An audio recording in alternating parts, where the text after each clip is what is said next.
A man disappears in a forest he knows like his own driveway. And it happens on a day the weather gives him no excuse. His truck is found parked where hunters always park. Locked. Calm. Ordinary. No struggle in the snow. No shattered glass. No trail of dragged branches. Inside, there are wrappers from the food he packed that morning, and his phone left behind, in plain sight on the driver's seat, as if he stepped out for 1 minute and never returned. Tracking dogs follow his scent into the timber, and then, on a patch of hard, refrozen ground, the trail simply collapses, like he evaporated. Stay to the end, because once this case finally breaks, you'll see 3 competing explanations collide. Lost in the woods, a voluntary disappearance, and something far more deliberate, and you'll understand why the truth stayed hidden for years. This is the case of Caleb Hart, a 42-year-old mechanic who vanished outside Helena, Montana on November 23, 2005. Caleb wasn't the kind of man people describe as reckless. He had a job with steady hours at a local auto shop. He'd been there for years. At home, there was routine. His wife Mara, their teenage daughter Sophie, dinner plans that actually happened, the quiet stability of someone who doesn't chase chaos. And in the outdoors, he wasn't inexperienced. Hunting wasn't a new hobby. It was a long habit, 2 decades of early mornings and familiar trails, of knowing which ridges caught the wind and which clearings pulled deer at first light. Friends described him as someone who didn't wander blindly. He planned his days. He knew his spots. That's why, from the beginning, this disappearance doesn't sit right. Because it asks you to believe that an experienced hunter on a clear day, in terrain he'd worked for 20 years, vanished without leaving the kind of mess nature usually leaves behind. That Wednesday started like so many before it. Caleb rose around 4 a.m., quietly, as if he'd done it 1,000 times. The house on the edge of Helena was still asleep. Mara and Sophie didn't wake. There was no argument, no slammed door, just the soft sounds of a man moving through familiar steps. He gathered what he needed with methodical calm. A .22 caliber rifle, ammunition, coffee in a thermos, and 2 sandwiches wrapped in foil. Outside, the cold bit hard about, 7-degree bonus, with snow already stacked deep from weeks of winter setting in early. It wasn't a day for mistakes, but it was a day for hunting. The snowfall had stopped the night before, and the air had cleared. Before he left, Caleb told Mara he'd be back for dinner. Not maybe, not late dinner. Around 6:01 a.m., he started his blue 1997 Ford pickup and drove out on a route he'd driven countless times. He planned to head north of Highway 12 to an area where he'd seen deer tracks the week before. It wasn't a risky plan. It wasn't remote wilderness days away from help. It was part of a wide, familiar radius he'd hunted for years. The last confirmed sighting comes at 6:30 a.m. at the Shell gas station near the edge of town. The cashier, Diane Keller, recognized him. Caleb had a pattern. Fill up, grab a small item, head out. That morning, he bought a pack of gum and a bottle of water, paid with cash, and acted like himself. No panic, no agitation, no hurried glance at the door. The security camera captured him leaving the counter, getting into his pickup, and driving north. And that's the last moment the record holds him in place. The day itself offered perfect hunting conditions. Clear skies, good visibility, little wind, the kind of calm that makes you think you'll be home on time. It's important because it removes an easy answer. He didn't vanish into a storm. He didn't disappear in fog so thick you can't see your own hands. So what happened between that gas station and dinner? Hours pass. Late afternoon turns into evening. Caleb usually returned before dark. He didn't do overnight hunts, and if he was delayed, if a truck got stuck, if he decided to stay longer, he called. But that night, he didn't. By 9:01 p.m., Mara's worry sharpened into something heavier. She called his phone. No answer. She tried again. Nothing. The silence wasn't just missed calls. It was wrong for him. She reached out to Caleb's close friend, Evan Pierce, someone Caleb sometimes hunted with. Evan told her he hadn't talked to Caleb in the last few days and didn't know his plan for that morning. No meeting spot. No shared route. Mara waited longer, then did what families do when the world stops following its own rules. She called police. At around 11 p.m., a sergeant on duty, Sergeant Nolan Briggs, took her statement, but told her she'd have to wait 24 hours before Caleb could be formally listed as missing. He suggested she call friends and relatives again. It's the kind of response that can sound reasonable on paper and feel unbearable when you're living inside it. Mara went home and didn't sleep. She called anyone she could think of. Hunters, co-workers, family friends. Anyone who might have seen Caleb or seen his truck or heard something. No one had. The next morning, November 24th, she went back. This time she met Detective Lance Merritt, an officer known for missing person work, with years on the job.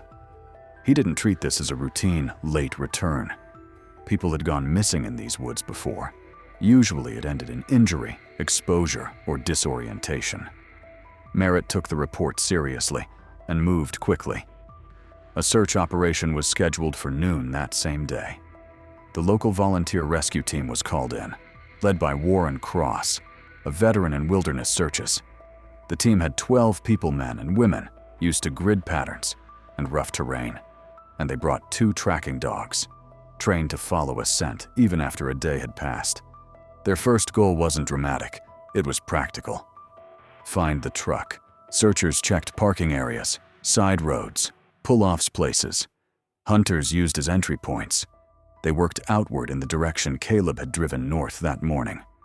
After about 3 hours, one volunteer, Calvin Reed, found a blue Ford pickup on a dirt road roughly 18 kilometers north of Helena. It was parked on the side the way hunters parked when they planned to hike in. The area was familiar to locals, a common staging point near forest roads leading toward hunting grounds. The truck was locked, no keys inside. And near the vehicle, there were no obvious signs of violence. No disturbed snow suggesting a struggle. No scattered gear. No broken branches. No blood. It looked, at first glance, like Caleb had simply parked, locked up, and stepped into the trees. Forensic specialists were called to examine the vehicle. Inside, they found normal hunting day traces, maps of the area, a spare jacket, an empty thermos, and sandwich wrappers, exactly the kind of mundane evidence you'd expect from someone who intended to be out for several hours. But 2 details mattered. First, Caleb's rifle and hunting backpack were not in the truck. That suggested he had taken them with him, consistent with a normal hunt.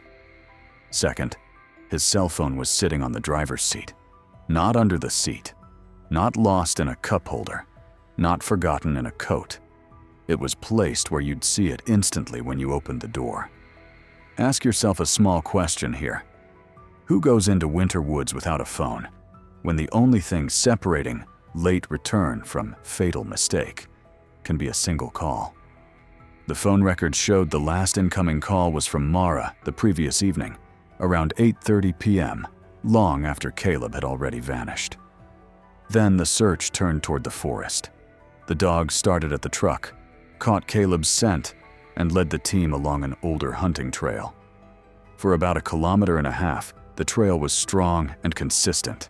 It suggested Caleb moved slowly, stopping repeatedly, likely scanning for movement, listening, watching, the way a hunter does when he thinks deer might break from cover. Then, deeper in, the scent began to thin. Around 2 kilometers from the road, the path branched into 3 directions. The terrain changed from soft snow to harder, rocky ground, where patches had melted and refrozen. That kind of surface doesn't hold scent well. It doesn't preserve footprints cleanly either. The dogs lost him there. Searchers split into 3 teams and pushed in separate directions. They combed until dark. Nothing. No dropped glove. No broken rifle sling. No blood trail. No fresh drag marks. No sign of a fall into a ravine. Just forest. Snow. Silence. But then it gets even stranger, because on paper, the next steps should have found something. A body, a shelter, a set of tracks leading to a mistake. Instead, the search escalated, and the evidence stayed at 0. The next day, a helicopter from the district joined the operation. The pilot, Trent Walker, flew over a broad area, about a 10-kilometer radius from the truck's location. Clearings and open patches were visible from above. If someone had tried to signal, if a fire had been built, if a body lay exposed in a clearing, it should have shown. Nothing did. They also checked nearby ponds and streams, considering the possibility of thin ice. Maybe Caleb fell through. Maybe he disappeared beneath a surface that refroze. The helicopter scanned waterways. Still nothing. The search continued for a full week. Volunteers checked trails, caves, abandoned shelters, and any structure that might offer cover. Investigators interviewed hunters who had been in the forest that day. 2 hunters reported seeing an unfamiliar man in a camouflage jacket near an old bridge over a stream that morning. But they couldn't confirm it was Caleb. They weren't sure enough to build a timeline around it, and there were no other reliable witnesses. By early December, the active search was suspended. The case was officially reclassified as a missing person investigation, but Detective Merritt didn't let it die. He shifted from boots on the ground to paper trails and databases. He checked hospitals within 200 kilometers in case Caleb was injured, disoriented, admitted under a different name. He contacted authorities in neighboring states. He reviewed financial activity over the previous months. He looked for unusual withdrawals, sudden purchases, anything suggesting preparation to disappear. There was nothing suspicious. He reviewed surveillance footage from gas stations and stores on major roads. The aim was simple. If Caleb left the area by vehicle or on foot and passed somewhere with cameras, there might be a trace. He found none. The family, desperate for a different set of eyes, hired a private investigator, Derek Vaughn, a former police officer from Billings. Vaughn conducted his own interviews, neighbors, co-workers, anyone who might know something Caleb didn't tell his wife. He examined computer use and phone records, looking for conflict, secrets, debts, threats. He found no enemies, no debts, no clear motive for someone to harm him. Caleb's life, by all accounts, was quiet. That winter turned especially harsh. Temperatures dropped toward 30 degrees, and snow stayed on the ground into mid-April. Through the long, cold months, Mara and those close to her held on to a fragile hope that Caleb had found shelter somewhere, perhaps in an abandoned structure, and was waiting for a chance to get out. But when spring came and the snow receded, it didn't reveal what people expected to find. No gear, no remains, no fresh clues. It was as if the forest had swallowed him whole. 2 years after the disappearance, Mara filed a petition to have her husband legally declared dead. The insurance company paid. But that legal status didn't rewrite her belief. People around her said she never fully accepted that Caleb was gone. She continued to wear her wedding ring, continued to keep a place in her life for the possibility, however thin, that he was still alive. Each year on the anniversary, she organized volunteer searches. Flyers went up. People returned to the same roads and trails, repeating the act of looking like a ritual against the unknown. Detective Merritt also kept the case close. He revisited the file from time to time, reviewing reports of unidentified remains, tracking tips that surfaced whenever bones were found in the woods.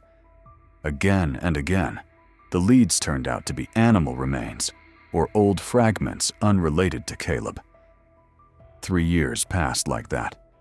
And then, on August 14th, 2008, the case shifted with a single phone call. a man who identified himself as Tyler Nash contacted the police station. His voice sounded strained, nervous, like he was forcing words out before he lost his nerve. He said he had information about the missing Hunter case from years earlier. Detective Merritt was on duty that day. He listened. Nash was 36, unemployed, and known to police for minor offenses, petty theft, and a bar fight a couple of years prior. For the past 6 months, he'd been working as a farmhand for Walter Grayson, who owned land about 25 kilometers outside the city. When Nash came in to give his statement, investigators noted his condition: exhausted, hands shaking, speaking quickly, repeatedly glancing back toward the door.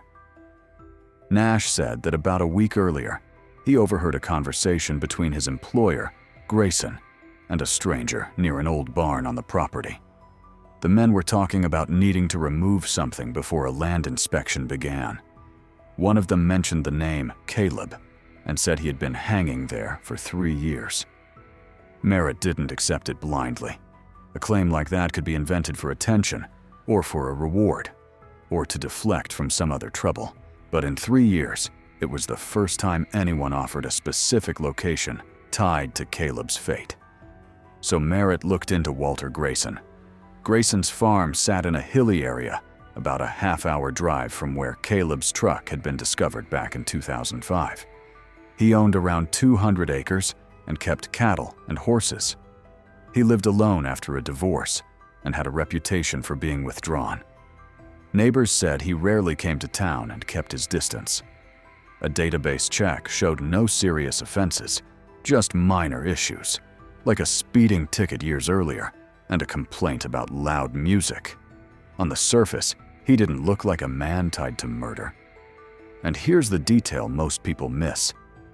A deeper check revealed Grayson's connection to a man named Grant Maddox, who had a criminal record from the 1990s for assault and theft. Police also knew Maddox as someone suspected of organizing underground dogfights. He ran a kennel on the outskirts of town and officially bred pit bulls for security purposes. Unofficially, investigators suspected he trained dogs for fighting and hosted illegal competitions, but had avoided major convictions due to lack of solid evidence. The connection between Grayson and Maddox mattered. It suggested there might have been something hidden on that property, something people didn't want outsiders to see. Merritt didn't rush straight in. He set up surveillance for a week. Plainclothes officers watched the property from a concealed position on a nearby hill. Activity was minimal farm life, routine movement, except for one detail. Maddox visited Grayson twice in a black SUV. On August 21st, Merritt obtained a search warrant. The operation was scheduled early, around 5:30 a.m., when Grayson was usually alone. The team included forensic experts and dogs trained to locate human remains. When they arrived, Grayson answered the door tired but calm. He demanded to see the warrant, read it carefully, and didn't resist. He responded to questions in short, clipped answers. He insisted he knew nothing about Caleb Hart's disappearance in 2005. He claimed his connection to Maddox was superficial, just occasional hay sales for dogs. The search began in the house. Investigators found nothing that looked like an obvious crime scene. It was a simple bachelor setup, plain furniture, a few personal items, beer in the refrigerator, convenience foods. They searched the garage. There was a tractor, a pickup, farm tools, diesel barrels. Still nothing that screamed hiding a missing man. Then they moved toward the old barn. It sat about 200 meters from the house, down in a shallow hollow between hills. The wooden structure looked neglected, peeling paint, sections of roof rotted, the kind of building you'd overlook if you were focused on the main house and the barns that actually held animals. The door was secured with a large lock. Grayson claimed he hadn't used the barn in years, that it held only old hay and broken equipment. He searched for the key for an uncomfortably long time. Eventually, he found it in a drawer inside the house. When the lock came free and the door opened, the first thing they noticed was the smell. Not a sharp, fresh odor, but an old, Swedish, unmistakable sense of decay blended with stale air and animal urine. The kind of smell that makes your body react before your mind catches up. Inside it was dim. A window was boarded up. Detective Merritt swept a flashlight beam across the interior. The barn was divided by wooden partitions into separate compartments. In the center was a larger open space bordered by homemade benches. On the dirt floor, there were dark stains that looked like old blood. In one corner, rope scraps, metal chains, water bowls. The scene suggested animals had been restrained here, and not gently.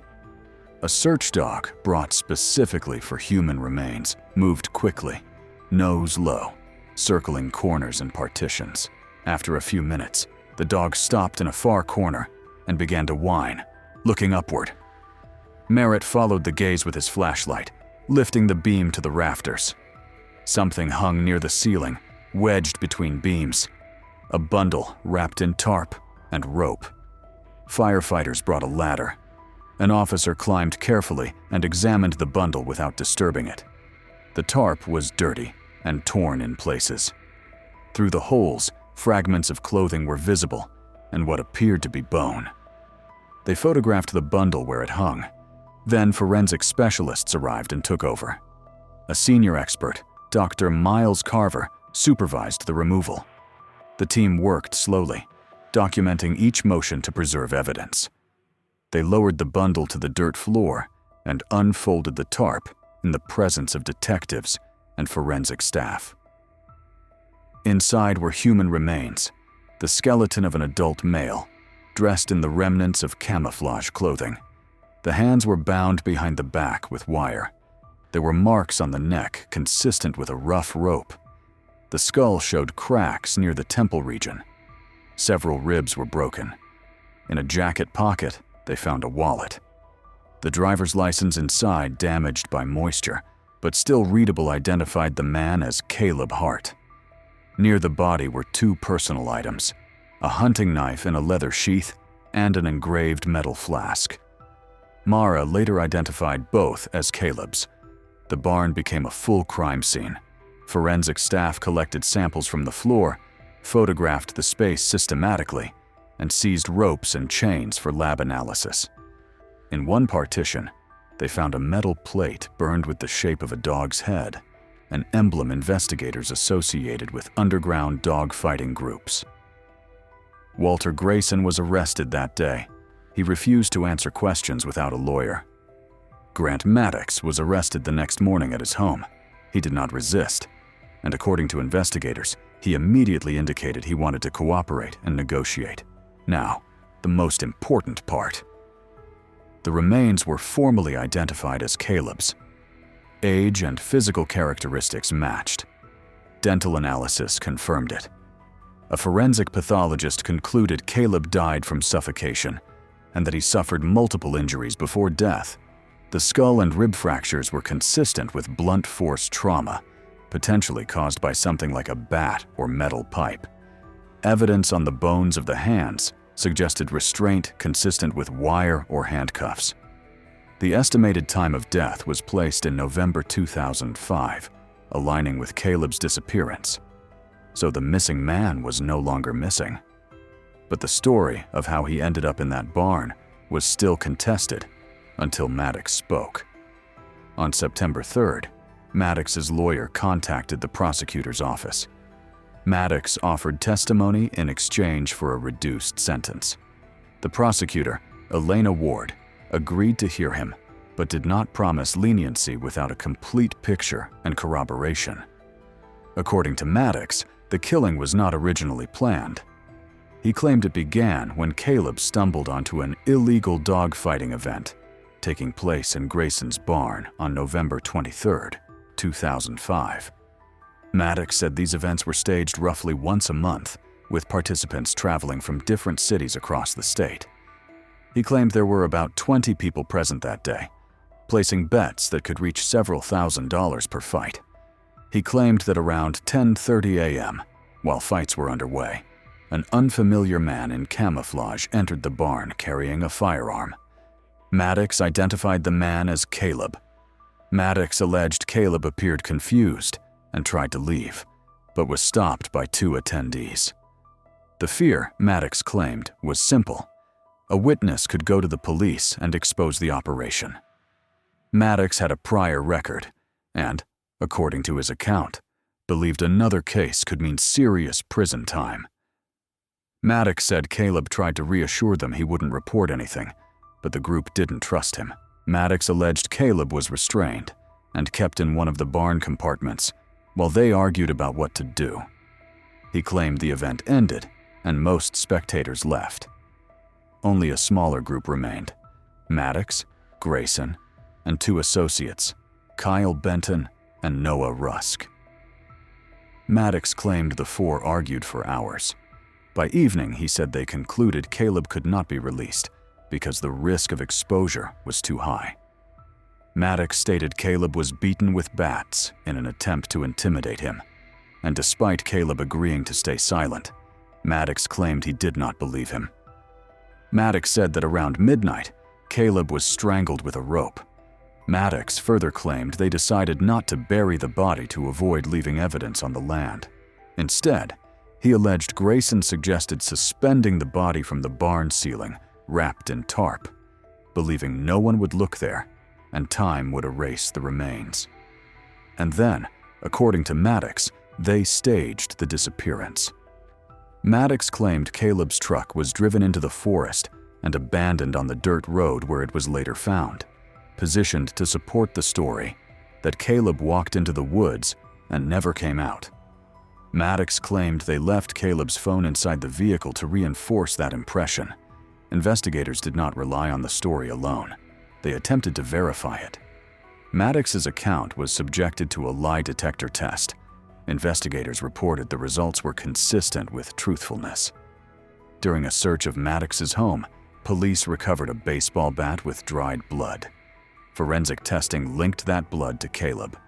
Investigators also found a notebook containing contact information connected to dogfight participants. Benton and Rusk were arrested a week later. Both initially denied involvement. According to the case record, after being confronted with Maddox's testimony and forensic evidence, they confessed. Benton claimed he helped restrain Caleb, but did not participate in the beating. Rusk admitted striking Caleb several times, but claimed he did not know Maddox intended to kill him. The case moved to trial in March 2009. Prosecutor Ward sought the maximum punishment for all four defendants. Defense attorneys argued the killing was not premeditated, that it occurred in an emotionally charged escalation. But prosecutors pointed to the concealment, the suspended body, the staged vehicle location, the effort to erase the true scene as evidence of deliberate action after the fact. Mara and Sophie attended the hearings.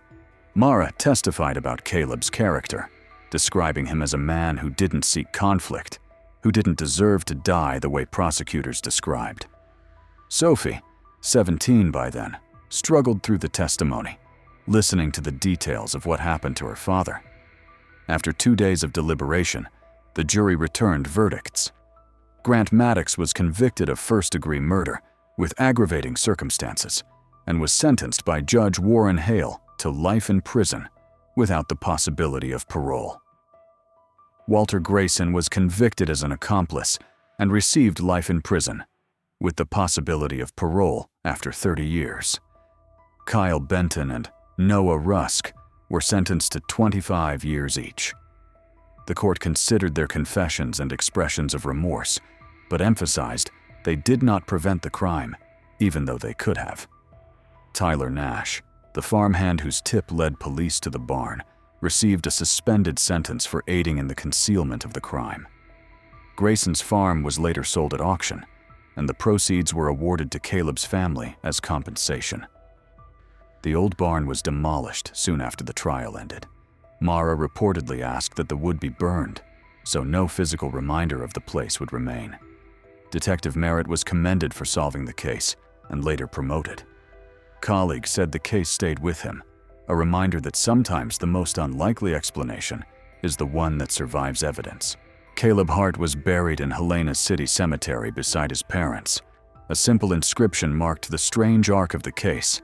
A man lost in the woods, then found dead somewhere no one searched.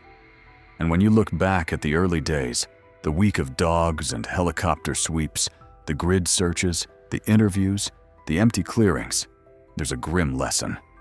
The search wasn't lazy. It wasn't careless. It was simply aimed at the story the evidence seemed to tell. A locked truck at a hunting access road, missing rifle, missing pack, a scent trail leading into forest, and a phone left behind, silently reinforcing the idea that he walked in and never walked out. So, what are the plausible explanations, based strictly on what the case record supports? One version is the original assumption: a wilderness accident, injury, exposure, disorientation. It's what happens to hunters sometimes. But the extended search dogs, helicopter, ground teams found no trace. And Caleb's familiarity with the area made that version harder to accept even before the later discovery. Another version is voluntary disappearance. Investigators checked finances, travel routes, camera footage. Private investigators looked for debts, enemies, secret plans. Nothing credible surfaced to suggest Caleb prepared to vanish. A third version, the one prosecutors ultimately argued, and the court ultimately endorsed, is human violence connected to an illegal operation, followed by deliberate concealment and staging. That explanation aligns with the later discovery of Caleb's remains in the barn, the forensic findings, the evidence recovered from Maddox's home, and the convictions. Even so, certain unknowns remain locked behind courtroom walls and buried time. Not every detail of what Caleb said in that barn is known. Not every person who attended those fights was necessarily identified in public records, and the first 3 years of silence, those years when Mara searched and detectives checked bones that weren't his, cannot be undone. What we can say for sure is this: Caleb left home before dawn on November 23, 2005, expecting a normal hunt. He was last confirmed at a Shell station at 6:30 a.m. His locked truck was found the next day. Dogs traced him into the woods until the scent vanished on refrozen ground.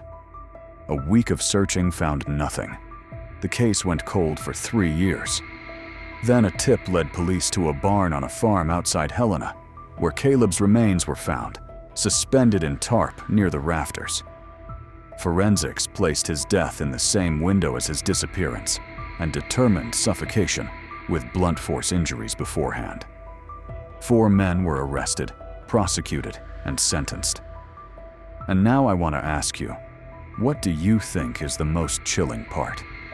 Is it that an experienced hunter could be erased so cleanly that a full search found nothing?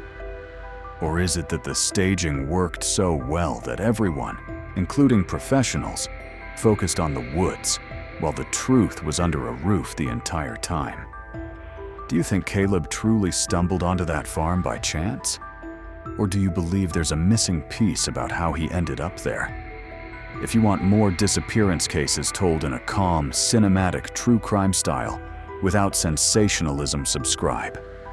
And leave a comment with the version you believed first, and the moment you realized the case was headed somewhere darker.